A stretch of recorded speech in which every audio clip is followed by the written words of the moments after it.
అప్పుల బాధలు వెంటాడుతున్నాయా? అయితే 6 జేవిఆర్ వారి జాతిరత్నాలు ధరించండి. హాయ్, వెల్కమ్ టు మనం టీవీ. నేను మీ మనోజ్.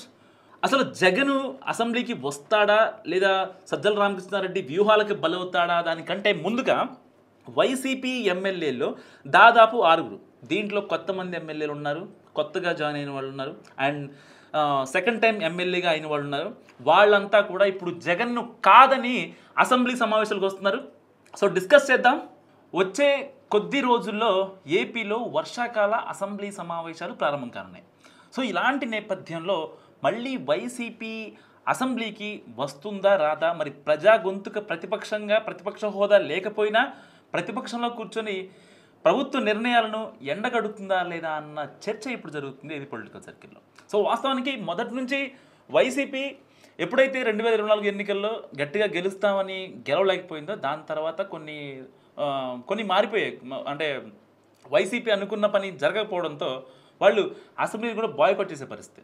ఎలా అంటే ఒకవేళ ఏదన్నా కూటమి సర్కార్ ఇప్పుడైతే ఆ 3 పార్టీలు ఉన్నాయో వాళ్ళు ఏమన్నా ఇబ్బంది పెట్టో పర్సనల్గానో లేకపోతే ఏదన్నా వీళ్ళని ఇన్ఫ్లుయెన్స్ చేస్తే ఆగాలి, కానీ ఎటువంటి ఇన్ఫ్లుయెన్స్ చేయకుండా వాళ్ళని గెలిపించిన ప్రజలకి వీళ్ళు నమ్మక ద్రోహం చేస్తున్నారు వైసీపీ ఎమ్మెల్యేలు.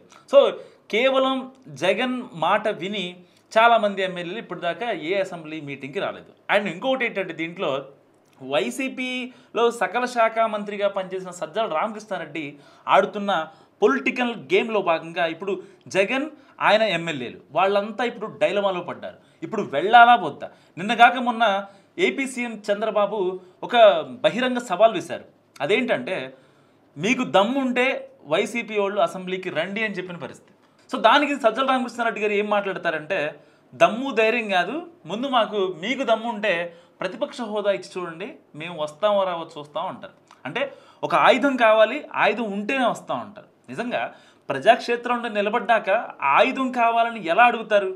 ఆయుధం ఉన్నా లేకపోయినా సరే మీరు వెళ్ళి పోరాడాల్సిందే ప్రజల పక్షాన, ఎందుకంటే ప్రజలు మిమ్మల్ని గెలిపించారు కాబట్టి. సో ఇలాంటి నేపథ్యంలో ఇక్కడ సకల శాఖ మంత్రి సజ్జల రామకృష్ణారెడ్డిని ఎందుకు కోట్ చేస్తున్నా అంటే ఆయన విధానపరమైన నిర్ణయాల వల్ల పార్టీ దెబ్బతింది. దాదాపుగా 5 ఏళ్ళు ఏపీ దెబ్బతింది. చాలా విషయాల్లో ఆయన మాట్లాడేవారు. చాలామంది మినిస్టర్లు ఉండేవాళ్ళు. ఆ మినిస్టర్లు వాళ్ళ శాఖ తరపున మాట్లాడేయాలనే కూడా ఈయన రామకృష్ణారెడ్డి గారే సాయంత్రానికి ఐఎన్పిఆర్ మీటింగ్ పెట్టేసి మాట్లాడేవాళ్ళు. అన్ని ఛానల్స్కి 1-to-1 ఫేస్ టు ఫేస్ ఇచ్చేవాళ్ళు, ఏదైతే వైసీపీ సపోర్ట్ చేసే మీడియా ఉందో వాటికి.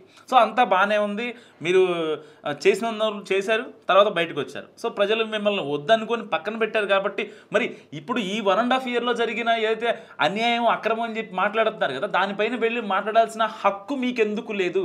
ఆ హక్కు మీకు ప్రజలు ఇచ్చారు. పోని సజ్జల రామకృష్ణారెడ్డి మాట్లాడారే అనుకుందాం. ఏమని దమ్ముంటే ప్రతిపక్ష హోదా ఇచ్చి చూడండి, ఇచ్చిన తర్వాత వస్తామని ఆయన చెప్తున్నారు కదా. సో అంతా బాగానే ఉంది. మరి జగన్ మాట్లాడరు, జగన్ బదులు సజ్జల రామకృష్ణారెడ్డి మాట్లాడతారు. మరి జగన్ కాకుండా మిగతా ఏదైతే 10 మంది ఎమ్మెల్యేలు ఉన్నారో మరి వాళ్ళతో ఎందుకు మీరు మాట్లాడినెవరు? మాజీ మంత్రులు ఉన్నారు, మాజీ ఎమ్మెల్యేలు ఉన్నారు, మాజీ ఎంపీలు ఉన్నారు. ఎవ్వరు ఒక్కళ్ళంటే ఒకళ్ళు మాట్లాడరు. Only Sajjala Ramakrishna Reddy one and only single in వైసీపీయా? ఇంకా ఏ ఒక్క నేత లేడా వైసీపీలో? ఎందుకు మాట్లాడరు? ఎందుకు రోడ్డు మీద వచ్చి మాట్లాడరు? మీలాంటి వాళ్ళ వల్ల కాదా వైసీపీకి విజయసాయిరెడ్డి వాళ్ళ లాంటి వాళ్ళ నాయకులు, మంచి కీ రోల్ పోషించే నాయకులు రాజీనామా చేసింది? నిజంగా జగన్ కోసం A1 A2గా ఉండి ఆయన జీవితాన్ని త్యాగం చేసిన వ్యక్తి విజయసాయిరెడ్డి. అలాంటి వ్యక్తిని పోగొట్టుకున్నారంటే ఈ వైవి సుబ్బారెడ్డి, ఈ సజ్జల రామకృష్ణారెడ్డి, ఈ వీళ్ళ వల్ల కాదా? మరి ఎవరి వల్ల పార్టీ వల్ల అంత దీనస్థితిలో ఉంది? చాలామంది పార్టీని విడారు, పార్టీ విట్టడానికి రెడీగా ఉన్నారు, ఇప్పటికే వేరే పార్టీలతో మంత్రాలు చేస్తున్నారు. అసలు మనకెందుకు ఈ చెత్త అంతా అని చెప్పి పార్టీకి దూరంగా ఉన్న వాళ్ళు కూడా చాలామంది ఉన్నారు. మరి ఇంత రప్చర్ క్రియేట్ చేసుకుని ఓ పక్క అరెస్టులు, కోర్టులు, కేసులు, గొడవలు ఇన్ని జరుగుతుంటే ఏమాత్రం ఎరగకుండా తాడేపల్లి ప్యాలెస్లో 4 రోజులు, ఇటు కడపలో 4 రోజులు, ఇటు బెంగళూరు వచ్చి యలహంక ప్యాలెస్లో 4 రోజులు, ఈ 4 రోజులు స్ప్లిట్ చేసుకొని ఎన్ని రోజులు టైం పాస్ చేస్తారు? ఎందుకంటే ఇప్పుడు ఇప్పటికీ వైసీపీకి మీరు గ్రౌండ్లో ఇంకా గట్టిగా బలం ఉంది, లేదంటే మాస్ పీపుల్లో ఇప్పటికీ వైసీపీకి ఆ వేవ్ ఉంది. ఇప్పటికిప్పుడు ఎన్నికలు జరిగినా సరే వైసీపీ గెలుస్తుందని మీ చెత్త మాటలు చెప్పబట్టే కదా, సజ్జల రామకృష్ణారెడ్డి ఇలాంటి మాటలు చెప్పబట్టే ఇప్పటికీ ఆ ఎమ్మెల్యేలు అదే భ్రమలో ఉన్నారు. మాజీ మంత్రులు కావచ్చు, ఈవెన్ అధినేత జగన్మోహన్ రెడ్డి కూడా ఇప్పటికీ అదే భ్రమలో ఉన్నాడు. రప్ప అంటారు 4 రోజులు, లేదు రప్ప పోయిందనుకో తర్వాత కొత్త ఈ కత్తులు గొడ్డలు అంటారు. గొడ్డళ్ళు అయిపోయిన తర్వాత ఇంకేం చేస్తారో అర్థం కాదు. సో అంటే ఎందుకు ఈ స్ట్రాటజీ మార్చాలి? మా అధికారం వస్తే సప్తసాగరాలు దాటి వచ్చైనా సరే నేను వాళ్ళని లాక్కొస్తే అధికారిని అంటారు. అధికారిని లాక్కొచ్చే హక్కు మీకు ఎవడిచ్చాడు? మీకెళ్ళి మీకు సపోర్ట్, మీ నాయనకి నీకు సపోర్ట్ చేసిందికే కదా ఐఏఎస్ శ్రీలక్ష్మి వాళ్ళ ఎంత ఇబ్బందులు పడుతుందో చూస్తున్నావు. ఎంత టాపర్ ఆవిడ, సివిల్స్లో టాపర్ ఆవిడ. అలాంటి ఆవిడ ఇవాళ ఎంత ఇబ్బందులు పడుతుంటే మీకు అర్థం కావట్లేదా? తెలుగు రాష్ట్రాలు చూస్తున్నాయి ఐఏఎస్ శ్రీలక్ష్మి ఎంత ఇబ్బంది పడుతుంది అనేది.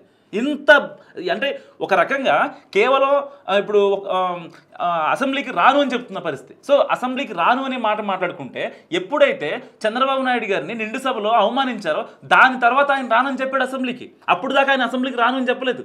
మీరు తీసుకున్న నిర్ణయాలని అసెంబ్లీలో వచ్చి మాట్లాడాడు. ఆ రోజున 2019లో అసెంబ్లీ సమావేశాలు పెట్టినప్పుడు, 2018లో పెట్టినప్పుడు అమరావతిని రాజధానిగా పెడుతున్నామంటే రాజధానిగా ఓకే అన్నారు మీరు. దాని తర్వాత మీరు మళ్ళీ 3 రాజధానులు చెప్పారు. తర్వాత చంద్రబాబు నాయుడు గారు అసెంబ్లీకి వచ్చి 3 రాజధానులుగా ఎందుకు పెడతారు, ఆ రోజున అమరావతి ఓకే అని చెప్పారు కదా, ఏదన్నా ఉంటే అప్పుడే మాట్లాడాలి కదా, మళ్ళీ ఈ కాలయాపన దేనికి, టైం వేస్ట్ దేనికి, ఈ స్కాములు దేనికి, ఈ స్కీములు దేనికి అని చెప్పి గట్టిగా మాట్లాడారు. మరి మీరెందుకు మాట్లాడారు ఇవాళ అమరావతి గురించి? అమరావతి నిజంగా మునిగిపోయిందని చెప్పి మీ సాక్షి పత్రికల్లో, మీ సోషల్ మీడియాలో మీ పేటీఎం బ్యాచ్ చేసిన ప్రచారాలను సమర్థించండి అసెంబ్లీకి వచ్చి. ఎందుకు సమర్థించరు? ఒక్కళ్ళు మాట్లాడతారా? ఎవరు మాట్లాడతారు? సజ్జల రామకృష్ణారెడ్డి బయటకు వస్తాడు, ఏం మాట్లాడతాడు? అమరావతి మొత్తం మునిగిపోయింది, అసలు ఏం లేదంటాడు. ఒక్కసారి నువ్వు అమరావతిలోకి వెళ్ళి వీడియో చేసి పెట్టు కదా, నీ ఛానల్లో పెట్టు, నిజంగా జరిగిందో లేదో జనాలు చూస్తారు. నీ వైసీపీ వాళ్ళే మిమ్మల్ని ఎందుకు నమ్మట్లేదు తెలుసా? ఎందుకంటే ఈ విష ప్రచారం వల్లే మీ వైసీపీ వాళ్ళు నమ్మట్లేదు. కేవలం జగన్కి ఈ క్లోజ్ క్వార్టర్ ఎవరైతే పలానా రెడ్లు, పలానా రెడ్డి ఈ రెడ్లు ఉంటారో, ఈ రెడ్లు ఉన్నంత కాలం నిజంగా జగన్ బాగుపడ్డు. ఎందుకంటే వాళ్ళు వేసిన మైండ్ గేమ్లోనే ఎంతవరకు ఉంటున్నాడు తప్ప కేవలం ఒక పార్టీకి ఒక స్టాండ్ తీసుకోవాలి, ఒక స్ట్రాటజీతో ముందుకెళ్ళాలి. నిజంగా కొన్ని స్ట్రాటజీలు నెక్స్ట్ లెవెల్ అని చెప్పుకోవచ్చు. ఒక చిన్న స్ట్రాటజీ చెప్తా. మొన్న నెల్లూరు పర్యటనలో బంగాళపాలెం విజువల్ చూపిస్తున్నారు. ఇదంతా ఐపాక్ మ్యాజిక్. ఎన్ని రోజులు, నిన్న కాక మొన్న వైఎస్ఆర్ వర్ధంతి రోజున ఇడుపులపాయ వెళ్తే అక్కడ ఏం జరిగింది, ఆ ఐపాక్ ఒక పిల్లని నుంచోబెట్టింది అనమాట, చిన్న బాబుని. ఆ బాబుకి వెళ్ళి ముద్దు పెట్టాడు. వెనకాల విజయం ఉంది. విజయం ఏమో ఎదురుకొస్తుంటే పక్కెళ్ళిపో అన్నట్టుగా మొహం పెట్టాడు జగన్. మరి ఈ స్ట్రాటజీలు ఎక్కడివి, అసలు ఎవరు చేశారు? కనీసం తెలుగు రాష్ట్రాల పొలిటికల్ హిస్టరీలో ఎక్కడన్నా ఇలాంటి ధోరణి ఉందా లేదా, ఇంకెక్కడైనా ఉందా, అసలు ఇంకెవరన్నా అవలంబించారా? కేవలం అసెంబ్లీకి రాకపోతే సీఎం అవుతామని సజ్జల రామకృష్ణారెడ్డి చెప్పాడు కాబట్టే వాళ్ళు రాలేకపోతున్నాడు నిజం జగన్. ఎందుకంటే ఒక రకంగా ఆయన అనుకుంటే ఈయన దగ్గర కొన్ని థీరీలు ఉంటాయండి. అంటే లైక్ అప్పట్లో వైఎస్ఆర్ కావచ్చు, జయలలిత కావచ్చు, కరుణానిధి కావచ్చు, సో ఇలాంటి వాళ్ళు కొంతమంది అసెంబ్లీని బాయ్కాట్ చేసి వాళ్ళు సీఎం లేని పరిస్థితి కదా. లాస్ట్ టైం అక్కడ దాకా ఎందుకు 2023 అప్పుడు 2022-2023 ఆ టైంలో చంద్రబాబు నాయుడు గారు కూడా అసెంబ్లీని బాయ్కాట్ చేశారు కాబట్టి సీఎం అయ్యారని. సో ఈయన సజ్జల రామకృష్ణారెడ్డి గారు జగన్మోహన్ రెడ్డి గారికి గట్టిగా పోర్ట్రే చేయడంతో ఇక ఆయన ఒకటే ఫిక్స్ అయిపోయారు మైండ్లో గట్టిగా, ఎట్టి పరిస్థితుల్లో అసెంబ్లీని స్కిప్ చేయాలి, దానికి సంబంధించిన వ్యూహాలు రెడీ చేయాలి, అప్పటికప్పుడు మనం స్క్రిప్ట్లు చేసుకోవాలి. తాడేపల్లిని స్క్రిప్ట్ పంపిస్తారు, వాళ్ళు మాట్లాడతారు. తర్వాత ఉన్న అధికారంలో పవర్లో ఉన్న ఎమ్మెల్యే వాళ్ళంతా ఎవరు ఏం మాట్లాడరు. ఎట్టి పరిస్థితుల్లో ఓన్లీ సజ్జల రామకృష్ణారెడ్డి బయటకు వచ్చి మాట్లాడతాడు, దాన్ని జగన్ టీవీలో పెట్టుకొని చూస్తూ ఉంటాడు. ఇంత మట్టికి ఏం లేదు, వాళ్ళు వస్తారనుకోవడం కళ. సో ఇది ఏపీ పరిస్థితి. మరి జగన్ అసెంబ్లీ సమావేశాలకు వస్తాడా రాదా, మీరేమనుకుంటున్నాడో కామెంట్ రూపంలో చెప్పండి.